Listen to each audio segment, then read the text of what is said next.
let's take this out of the studio and hit the roads as we explore Fargo and discover the best restaurants in town. There is a wide range of foods to explore here.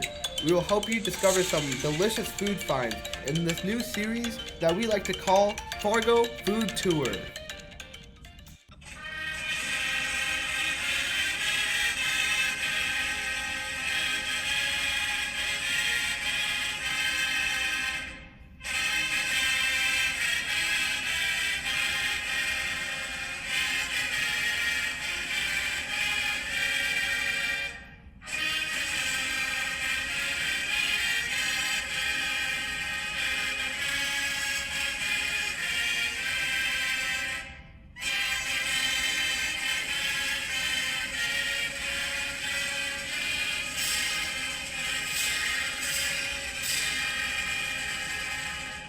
My name is John Chadwick. I'm the general manager.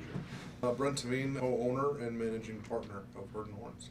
So we're coming up on our 8th birthday, so going on our 9th football season coming up. 8 years later, it's been a complete overhaul, and what we thought the restaurant was going to be is completely different than what it's turned into. So I started here in January 2020. I just lived down the street, didn't have a car or anything. I was looking for something close.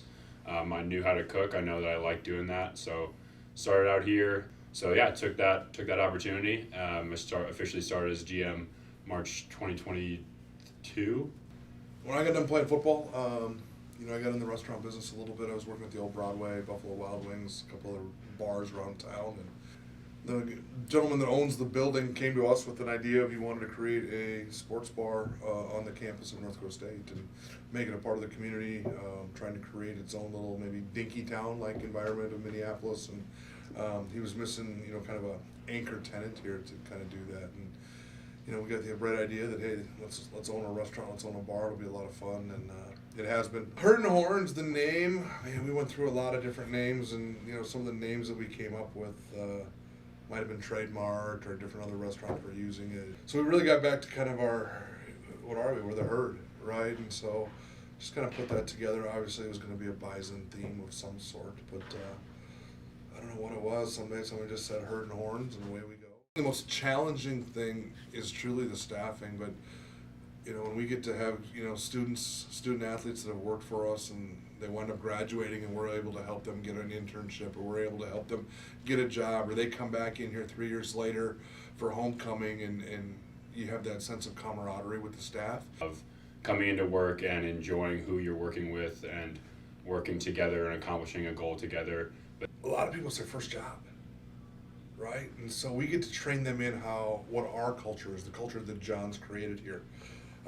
And I believe everybody deserves a chance, and maybe even a second chance. The culture is created by the staff. No different on the football team. Seniors run it. It's not the head coach's program, right? It's the players' program. Mm-hmm. This isn't my restaurant. This is the staff's restaurant.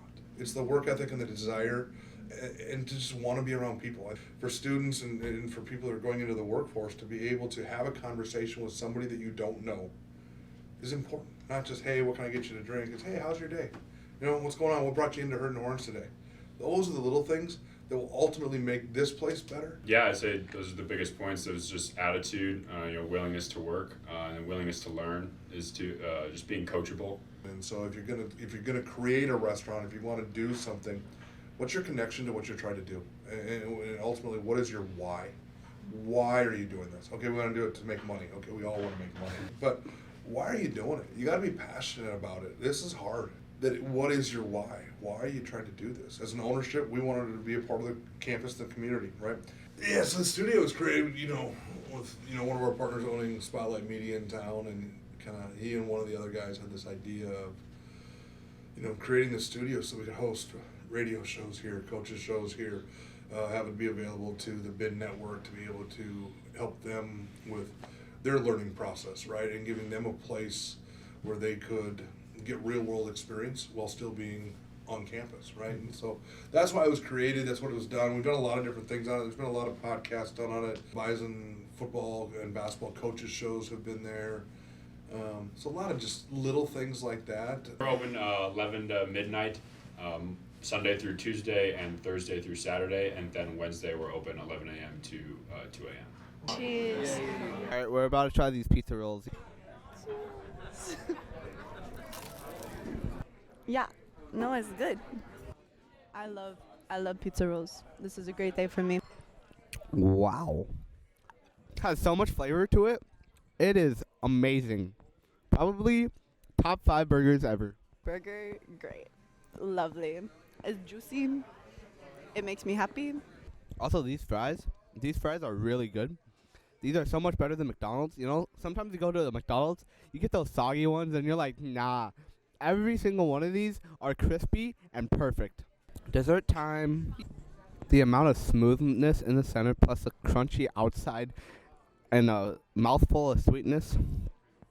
10 out of 10. This is amazing. I'm on cloud 9. This is great. Welcome to Fargo Food Tour, episode 4, where we stop by at Herd&Horns. Herd&Horns, great place to come after shows. And after like any event with a big group. Usually I sit at this table. I was unaware that this used to be a studio. Yeah, welcome to our studio, by the way. That's so wild. Yeah, where we're sitting in right now used to be our studio. So welcome to Bin Studio 2.0, the better version at Herd&Horns. And here, this is the lighting. This is awesome. Ranch. She loves ranch, guys. Guys, they have good ranch. Ranch is the one thing I care the most about in life. Ranch, favorite thing in the whole world. I will put it on pizza. I will put it on fries. I will put it on this burger right here. Their ranch, good. Okay, see you in the studio. Bye. But just taking a lot of pride in being involved in the community. And, you know, obviously we want to make Herd&Horns look good, but we take a lot of pride in making NDSU look good too. I think the reason that Herd&Horns was created is that we wanted a place that we could go to with our families after a game, because that's what tied us to the university, and still feel like we're a part of it. You can go to any restaurant in town after a game and you're going to get good food and good service or whatever it is. But when I get to sit in here and I get to sit on this side of the bar and I get to look out and I get to see campus, and I remember the good times that I had on campus, I think that it draws you in, and that's that connection. But you don't feel like you're at a sports bar either, right? There's not neons everywhere. There's not, jerseys hanging up and different things like that. We all know where we're at, right? We all know we're at NSU. We all know that, the athletic programs are a big part of it, right? I think the coolest thing about the restaurant is the fact that guys that I grew up watching when I played now come into my restaurant. So time flies when you're having fun. Do you have any advice for other people looking to open up restaurants? Stay out of it. Right? I mean, okay. And then next thing you know, somebody wanted us to do a Hawks and Flocks up in UND, and we said, we want no part of that other school. So. If it was up to me, we'd be open 7 days a week, 24 hours a day. But John says we don't have the staffing to pull that off. So, but you're probably not going to get a third chance from me. Okay? What are we in, Monsters Incorporated? Yeah. Zoom. Look how cute she is. Bruh. That looks so good. Never understood why they have this little stick dude inside of that. It just looks like it got stabbed with a sword. A really tiny wooden sword. The burger's going down. The hatch. The burger? Oh, the burger? No. The burger? I'm really loving the confused looks we continuously get from everyone around us. The football dude on the TV, whose last name is Goff, he looks like Ryan Reynolds a little bit. What? Bro, what are you talking about, man? Bro, I'm out, man.